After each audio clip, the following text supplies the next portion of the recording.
प्यारे विद्यार्थियों, अभिषेक दुबे की पाठशाला में आपका एक बार फिर से स्वागत है।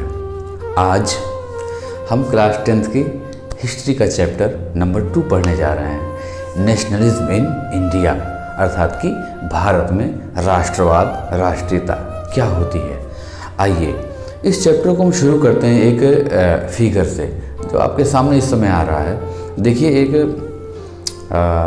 देवी या सन्यासिनी महिला का एक चित्र बना हुआ है जिनके 4 हाथ हैं और हम देख रहे हैं एक हाथ में वो वस्त्र ली हुई हैं, एक हाथ में वो ज्ञान ली हुई हैं, एक हाथ में उनके माला है अर्थात आध्यात्म का प्रतीक है और दूसरे हाथ में वो भोजन ली हैं।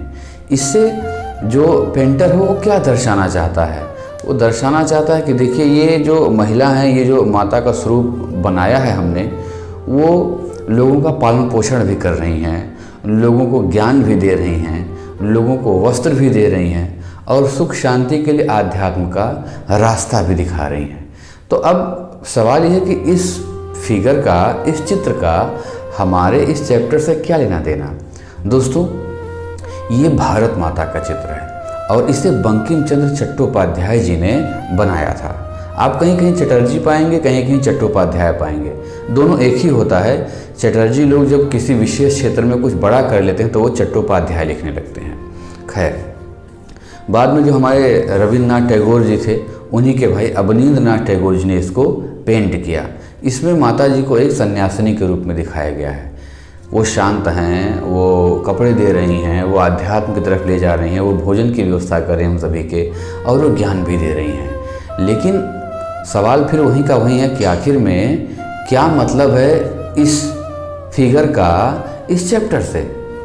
अभी देखिए, आगे समझ में आएगा। और हम देखिए, वंदे मातरम सुजलाम सुफलाम मलयज शीतलाम सस्य श्यामलाम मातरम। अब ये क्या है? ये एक देशभक्ति गीत है, वंदे मातरम। इसको भी बंकिम चंद्र चट्टोपाध्याय जी ने ही लिखा था। अब देखिए, एक गीत हो गया और भारत माता की इमेज हो गई। लेकिन ये गीत ऐसा ही नॉर्मल गीत नहीं है। ये जब हमारा इंडियन इंडिपेंडेंस वॉर चल रहा था तो ये वॉर क्राई बन गया था। मतलब जहाँ पर भी देखे लोग वंदे मातरम, वंदे मातरम आवाज़ लगा लगा करके पूरा जुलूस निकालते थे, रैली करते थे, कूद पड़ते थे अंग्रेजों के सामने कि कितना भी मारना है मारो, लेकिन वंदे मातरम कहते हुए हम आपके सामने डटे रहेंगे। तो ये क्या था? ये एक प्रेरणा थी, ये एक स्रोत था एनर्जी का, जहाँ से लोगों को ऊर्जा मिल रही थी कि आओ हम आगे आएंगे और आपके अगेंस्ट लड़ाई करेंगे, कुछ भी हो जाए आपको हटा के यहाँ से मानेंगे। तो ये जो ऊर्जा है, ये जो लगाव है, ये जो देवी जी की प्रतिमा है, पेंट है, मूर्ति है, चित्र है, इससे क्या होता है? इससे होता है कि हम किसी चीज़ को साकार करते हैं, एक इमेजिनेशन, कल्पना को हम अपना मानते हैं और फिर उसको इष्ट मान करके, उसको अपना मान करके उससे एक हमारा लगाव हो जाता है और यही लगाव प्रेम में बदल जाता है। तो जब हम किसी से प्रेम करते हैं, किसी से हम लगाव करते हैं, जैसे हम अपने विषय से प्रेम करते हैं, अपने माता पिता से प्रेम करते हैं, अपने स्कूल, अपने घर से हमें लगाव होता है तो हम उसकी रक्षा करते हैं, सुरक्षा करते हैं। तो आपको जब अपने देश से लगाव हो जाता है तो वही लगाव जो है वो राष्ट्रीयता कहलाता है या राष्ट्रवाद हो जाता है। तो राष्ट्रवाद या राष्ट्रीयता लाने में ऐसे जो विजुअलाइजेशन है गीत का, कविताओं का, चित्रों का और एक इमेज का, इसका बड़ा महत्व होता है। और मैं आपको यहीं पर बता दूं, 1 मार्क्स के लिए आपके लिए क्वेश्चन है कि ये जो वंदे मातरम गीत कहाँ से लिया गया। तो ये आनंदमठ नाम का नॉवेल था, उपन्यास था, इसी उपन्यास से लिया गया था। तो अब बात आ गई नेशनलिज्म। तो दोस्तों, nationalism is the feeling of oneness among the people living in a territory. किसी भी क्षेत्र में रहने वाले लोगों में एक अपनेपन की, एक आपसी प्रेम की जो भावना होती है, या अफेक्शन टुवर्ड्स नेशन, या अपने देश के प्रति जो लगाव होता है, वही होता है राष्ट्रवाद या राष्ट्रीयता। और ये लगाव, ये राष्ट्रीयता कहीं से ज़बरदस्ती थोपी नहीं जाती है, ये हमें हमारे अंदर ही हृदय से निकलती है। हम अपने देश से प्रेम करते हैं, प्यार करते हैं। और ऐसी चीज़ें, कुछ देशभक्ति गीत, हमारा नेशनल फ्लैग, नेशनल एंथम या भारत माता की इमेज हमारे इस अफेक्शन को बढ़ाती है, मदद करती है लाने में। तो जैसे आप पिक्चर देख रहे हैं, छोटे छोटे बच्चे हैं फ्लैग लेकर के मस्ती में घूम रहे हैं। कहीं भी नेशनल एंथम हो तो हमारे अंदर एक फीलिंग आ जाती है, हम खड़े हो जाते हैं, जन गण मन अधिनायक जय है।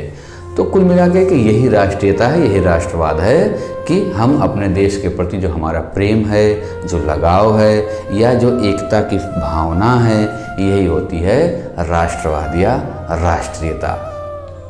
अब हमें नेशनलिज्म इन इंडिया इस नाम से इस चैप्टर को पढ़ना है। ये चैप्टर हमारा शुरू होता है 1915 से, गांधी जी के इंडिया में आने के बाद से, और 1932 की कहानी को समेटे हुए है।